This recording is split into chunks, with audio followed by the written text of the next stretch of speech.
اللہ جل مجدہ نے فرمایا کہ مومنوں کی مدد ہم پر لازم ہے۔ اب یہ مومنین کون ہیں جن کی مدد اللہ نے اپنے اوپر لازم کر لی ہے؟ اس بات کو دیکھنا ہے۔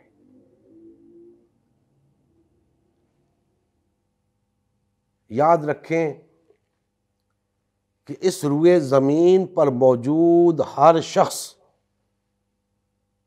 مومن ہے۔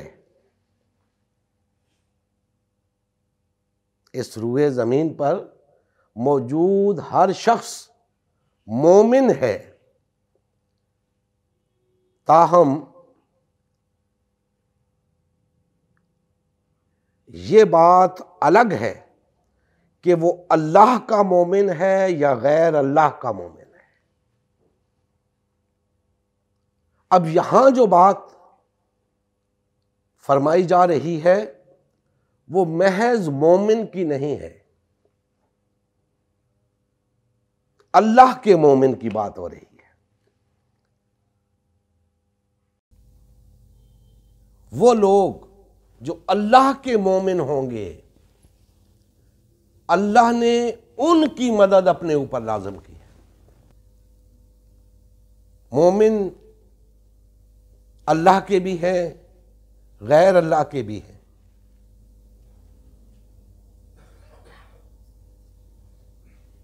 اب اللہ کا مومن کون ہوتا ہے، اللہ کا مومن ہونا کیا ہے، یہ بات ہماری گفتگو کے دوران آئے گی۔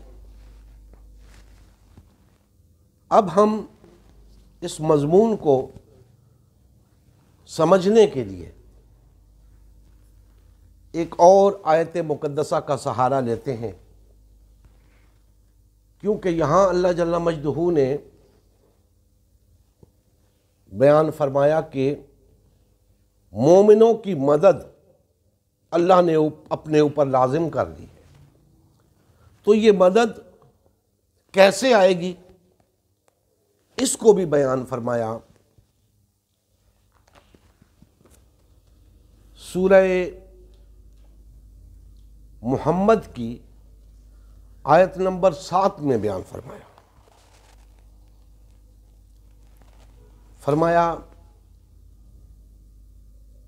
یا ایھا الذین آمنوا ان تنصروا اللہ ینصرکم ویثبت اقدامکم۔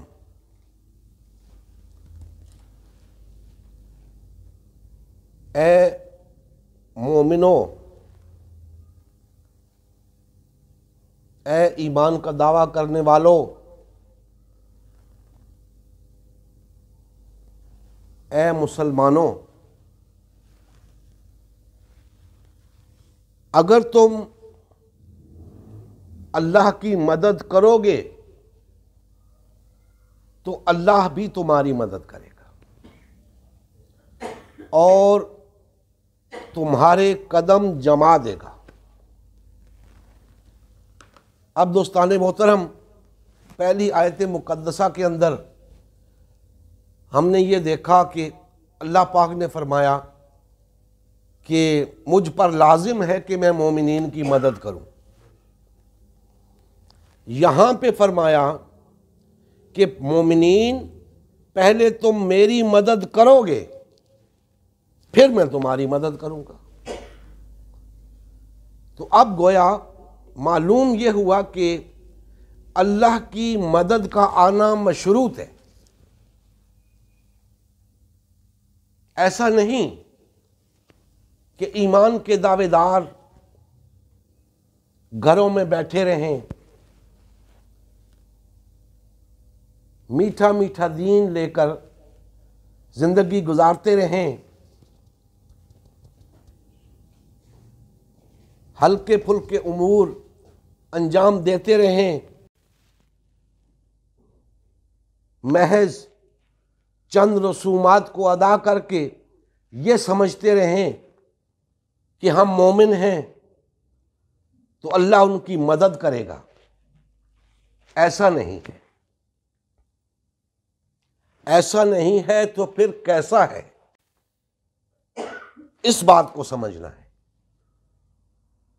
کہ پھر اللہ کی مدد کرنا کیا ہے، کیسے اللہ کی مدد کی جائے تاکہ اللہ بھی ہماری مدد کرے۔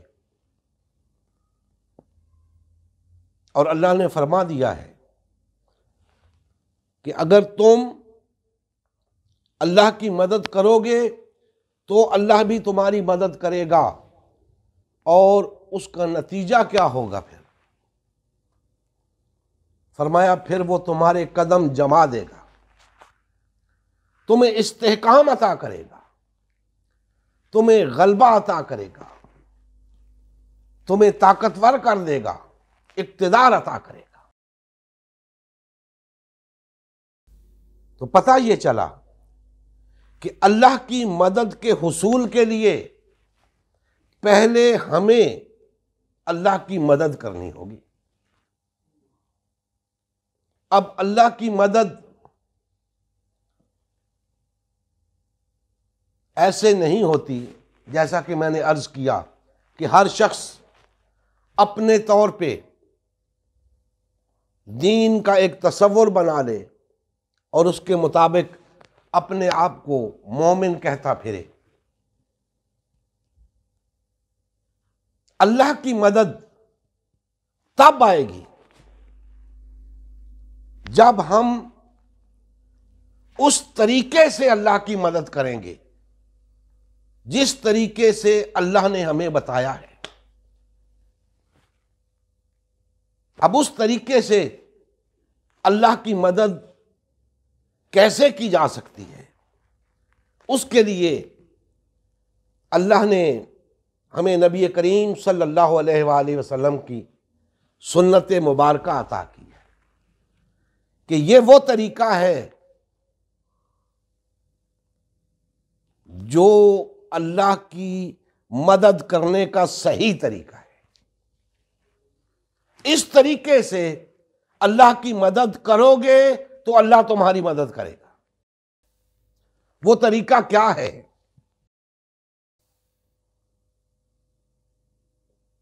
آج مسلمانوں نے وہ طریقہ چھوڑ دیا۔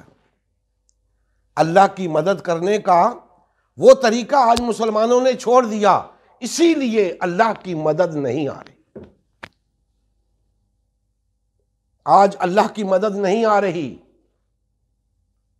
آج 1.5-2 ارب ہیں ہم، وہ 313 تھے، اللہ کی مدد آئی تھی۔ ہم 1.5-2 ارب ہیں، مدد نہیں آ رہی۔ پتہ یہ چلا کہ ہم اس طریقے سے اللہ کی مدد نہیں کر رہے جس طریقے سے مدد کرنے کے بعد اللہ کی مدد آتی ہے۔ تو نبی کریم صلی اللہ علیہ وآلہ وسلم اور صحابہ کرام نے جس طریقے سے اللہ کی مدد کی، ہمیں بھی اسی طریقے سے اللہ کی مدد کرنی ہوگی، تب اللہ کی مدد آئے گی۔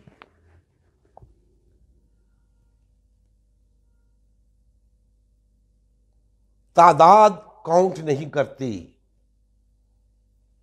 اگر بات تعداد کی ہوتی تو آج ہم 1.5-2 ارب ہیں۔ آج تو ہمیں غالب ہی ہونا چاہیے تھا، لیکن ہم غالب نہیں ہیں۔ نہ صرف غالب نہیں ہیں بلکہ محکوم اور مجبور ہیں، بے بس ہیں، ذلت اور رسوائی کی زندگی بسر کر رہے ہیں، اس لیے کہ اللہ کی مدد نہیں آ رہی۔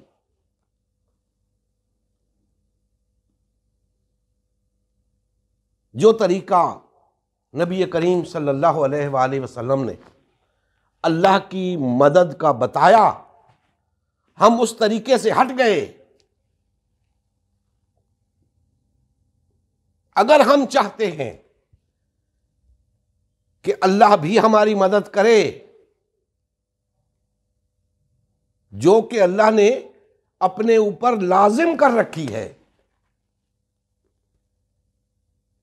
تو ہمیں وہ مومن بننا ہوگا جن کی مدد کا اللہ نے وعدہ کیا ہے۔ آج اللہ کی مدد کیوں نہیں آ رہی؟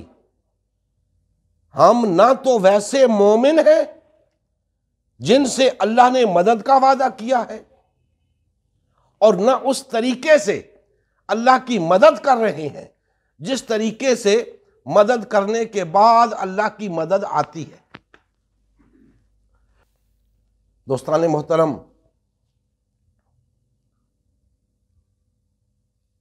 آج بہت بری طرح مسلمان ذلت و رسوائی کے گڑھے میں گر چکے ہیں۔ اس کی وجہ صرف اور صرف یہ ہے کہ انہوں نے وہ طریقہ چھوڑ دیا، نبی کریم صلی اللہ علیہ وآلہ وسلم اور صحابہ کرام والا طریقہ چھوڑ دیا۔ دعویٰ تو کر رہے ہیں کہ ہم مسلمان ہیں، ہم مومن ہیں، لیکن اللہ کی مدد نہیں آ رہی۔ اب سب سے پہلے ہم دیکھتے ہیں کہ اس طریقے کے اندر ہم نے کیا غلطی کر دی۔ سب سے پہلی غلطی کیا کی؟ تو یاد رکھیں کہ سب سے پہلی غلطی جو مسلمانوں نے کی وہ تفرقے میں مبتلا ہونا ہے۔ اس طریقے سے ہٹنے کے لیے جو سب سے پہلی غلطی کی وہ وحدت کو توڑنا ہے۔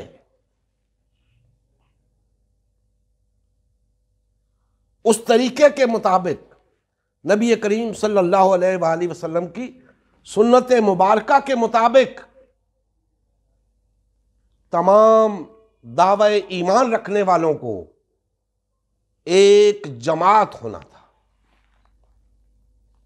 ان کے اندر وحدت ہونی تھی، ان کے اندر اخوت ہونی تھی، محبت ہونی تھی۔ اور جب یہ چیز ان کے اندر ہوتی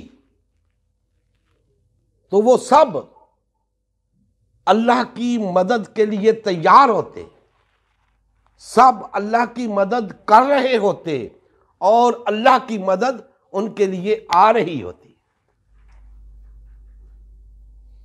تو پہلی ہی غلطی اتنی بڑی غلطی کر ڈالی کہ جس کا ازالہ ممکن نظر نہیں آتا۔ نبی کریم صلی اللہ علیہ وآلہ وسلم کی زندگی کا مقصد غلبہ دین اسلام تھا۔ اس مقصد کے حصول کے لیے امت مسلمہ کی تشکیل ہوئی۔ امت مسلمہ نے نبی کریم صلی اللہ علیہ وآلہ وسلم کی سیادت و قیادت میں اسلام کو غالب و نافذ کیا۔ جب تک امت مسلمہ میں وحدت رہی، اسلام کا غلبہ برقرار رہا۔ جیسے ہی امت مسلمہ میں تفرقہ رونما ہونا شروع ہوا، یعنی پارٹی بازی شروع ہوئی، اسلام کا غلبہ جاتا رہا۔ آج غلبہ دین اسلام کی بحالی کی واحد صورت امت مسلمہ کی تشکیل نو ہے۔ الحمدللہ ہم نے غلبہ دین اسلام کی بحالی کے لیے اللہ کے رسول کی جماعت امت مسلمہ کو بحال و فعال کرنے کا بیڑا اٹھایا ہے۔ یہ ہمارا ہی نہیں، ہر کلمہ گو کا اولین فریضہ ہے کہ ہر قسم کے باطل اور طاغوتی نظام کے خلاف اٹھ کھڑا ہو اور غلبہ دین اسلام کی بحالی کے لیے فرقہ واریت اور پارٹی بازی سے کنارہ کش ہو کر صرف اور صرف امت مسلمہ کو بحال و فعال کرنے میں اپنا تن من دھن لگائے۔ اس مشن کا حصہ بن کر اپنا فرض منصبی ادا کیجیے، حق مسلمانی ادا کیجیے۔ مزید تفصیل کے لیے ہمارا یوٹیوب چینل امت مسلمہ سبسکرائب کریں۔ ہمارا فیس بک پیج امت مسلمہ کی تشکیل نو لائک کریں۔ اس پیغام کو زیادہ سے زیادہ شیئر کریں۔